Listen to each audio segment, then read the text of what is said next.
Só nós, velho! Outra coisa! Quando eu digo, não vamos tomar gol, não sou homem de uma palavra! Catarina, de futebol de praia, e que vocês nos deram essa honra de participar. Queria agradecer toda a equipe que ajudou na organização, né, assim como falou o Valdir, nosso coordenador, em nome dele, todas as secretarias, todos que ajudaram, a imprensa que fez um trabalho magnífico de divulgação do Praião e toda a nossa programação de veraneio, né? Agradecer, enfim, a todos que de um jeito ou de outro nos ajudaram nessa tarefa. A Foralto também, que nos ajudou aí na arquibancada, enfim, todos que ajudaram. Queria parabenizar todos os times que participaram desse campeonato. Eu sei a dificuldade que é organizar, enfim, para poder chegar a esse momento com a vitória. Queríamos que todos, embora nós tenhamos o primeiro, o segundo e o terceiro com as nossas homenagens e premiação, mas para nós, todos que participaram, são merecedores de prêmios. Então, sucesso, até 2015, estamos aqui de novo e contamos com vocês. Um abraço!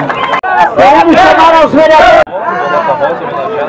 Quero cumprimentar a todos e quero dizer que estou muito contente de estar sendo homenageado hoje, e porque o esporte é uma coisa que nós todos devemos saber fazer o esporte.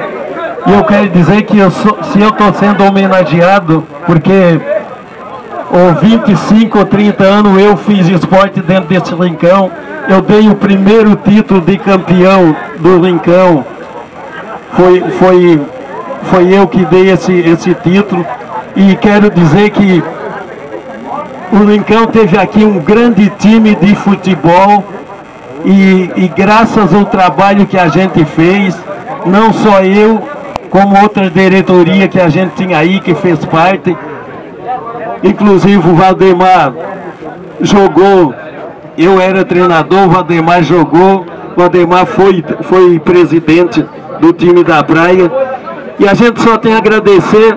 Eu quero dizer que hoje está de parabéns as duas equipes, porque para mim não teve vencido nem vencedor.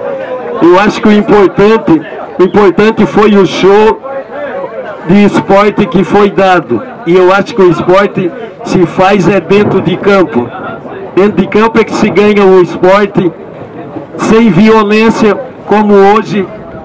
As duas equipes estão de parabéns porque deram show de futebol, e espero que o próximo ano vai ser muito melhor e as equipes vão vir mais empolgadas ainda.